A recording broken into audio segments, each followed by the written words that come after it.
What's up, you guys? Adam here with Anabolic Climbing, and today it's what you guys have all been probably waiting for if you've been on this channel for a long time. How to cycle to peak for a project. This is the version 1 cycle, and what I've been doing. If you've been following for a little bit, you've probably noticed that A, I've dropped a ton of weight. B, all of my lifts have gone through the roof. And C, I have climbed 2 grades higher than I did 6 weeks ago. So, how did I do it? How did I structure it? How did all of these PRs just start going one after the other after the other? And how did I do it injury-free? Well, if you're new, don't forget to like and subscribe. Get yourself a drink. It's Adam, the mad scientist of rock climbing, and let's get into it. So, your time frame is going to dictate what it is that you're trying to do, but I would probably call this about an 8 to 12 week process for me. Now, my starting point was needing to lean out. If you're already pretty lean, you can obviously lower and shorten the initial dieting portion, and your results are going to vary. But I like to structure it for 8 to 12 weeks for a couple reasons. Number one, you're probably going to be going into somewhat of a calorie deficit. You're going to want to give yourself at least 2 weeks to rebound and deload, and then to be able to spend the last week just really amping up the food and the intensity to be able to go ahead and send that project. So, let's start talking about the base, how I'm structuring this, how I went through the diet, and how you can too, how to deload properly, how to slowly up the anabolics so that you're finally ready to hit that crescendo, add your carbs back in, ramp up the anabolics a little bit higher, and go seminar. So, the core of this, and you've guessed it, is testosterone and Anavar. I've been doing 10 milligrams of Anavar now roughly since January, and I've been doing Anavar in general since December, and I've been running testosterone since February. So you can start as low as 120 milligrams or whatever it is that you feel you need to as your baseline to feel good and recover well. You could go up to 150 if you're trying to peak for optimal performance, if weight is really the thing you're the most concerned about.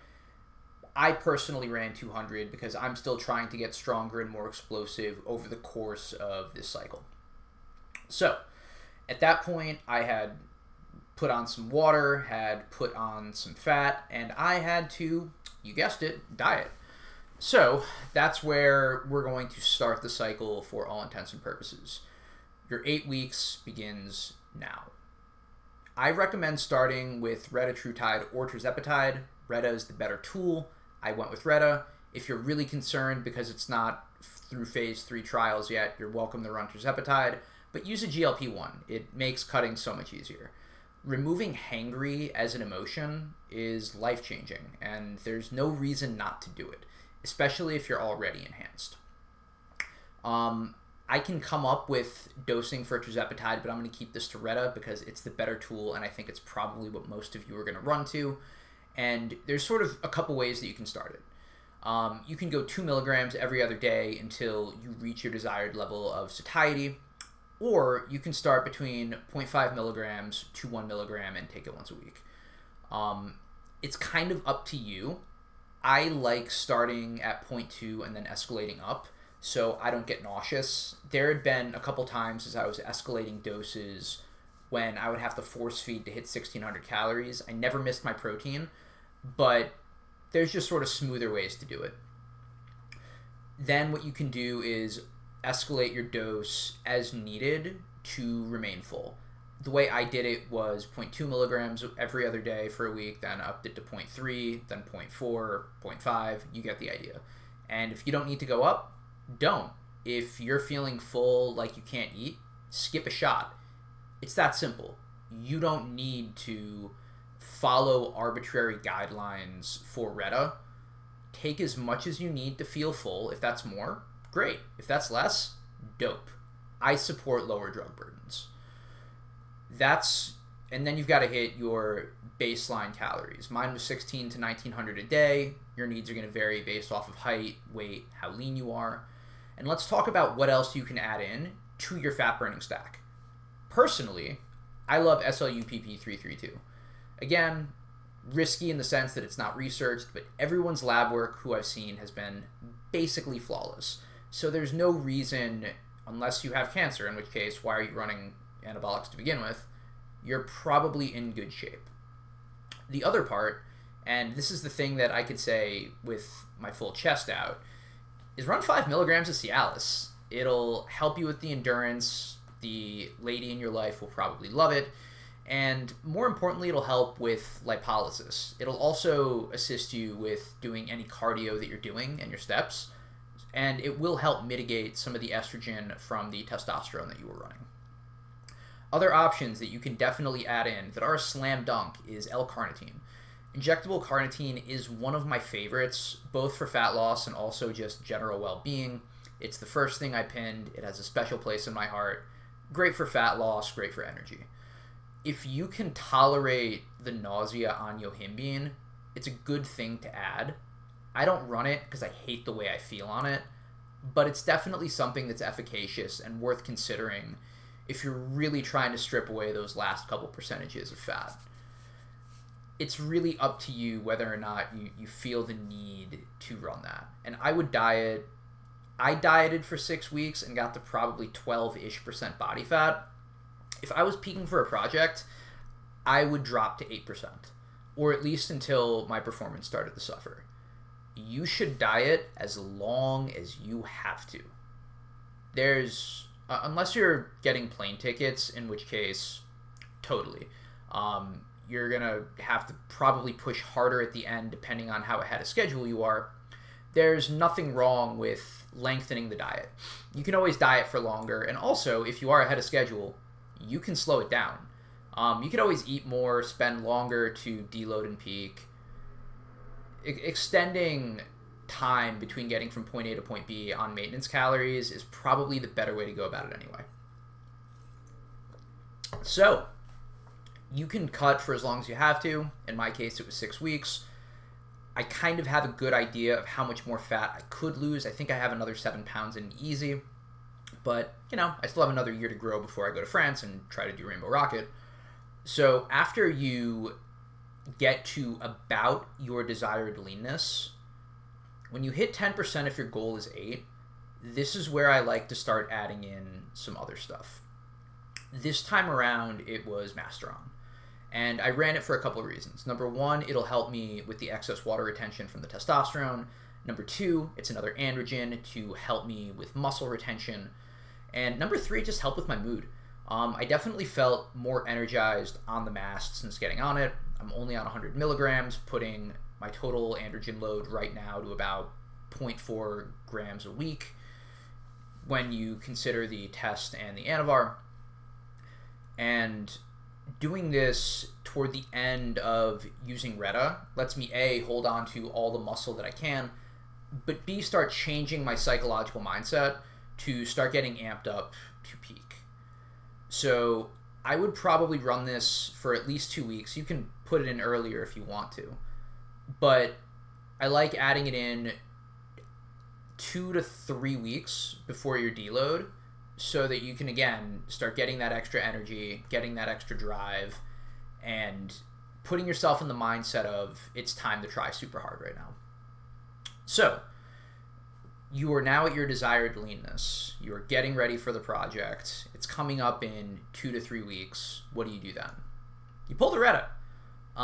You should have at least 1 to 2 weeks of eating at maintenance normally, so that you can spend some time getting some extra fuel and reacclimating to your new weight.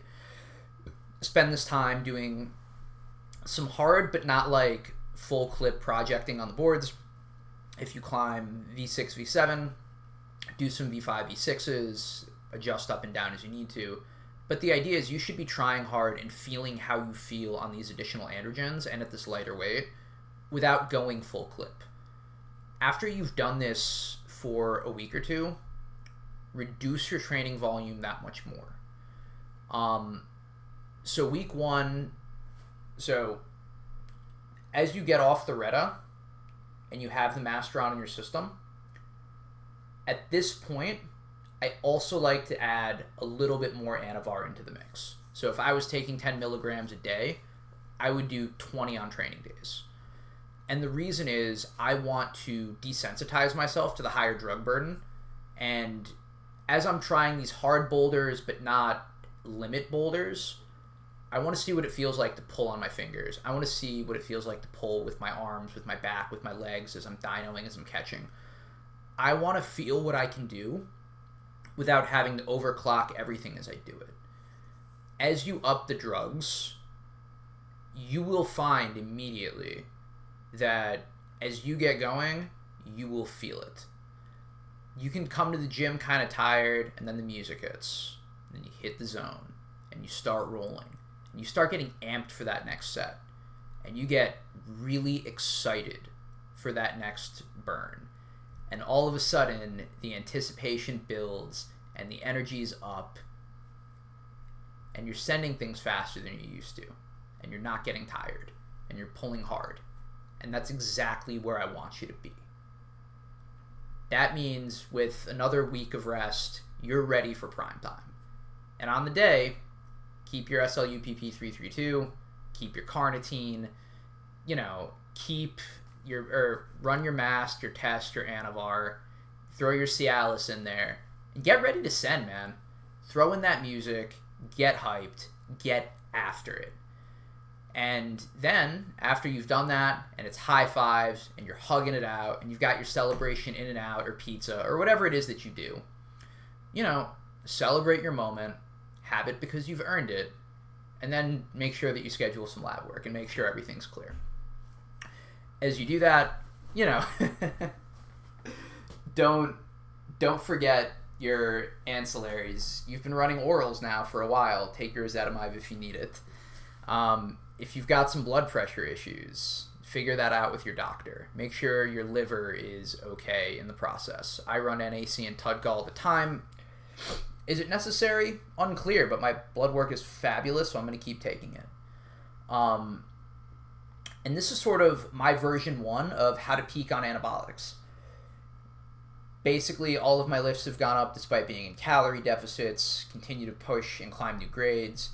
And I'm going to try this at least 2 or 3 other times with some other compounds, because there are some things that I want to see if I prefer more than this. I could substitute Masteron for either Primobolan or an aromatase inhibitor, see what makes more sense for me.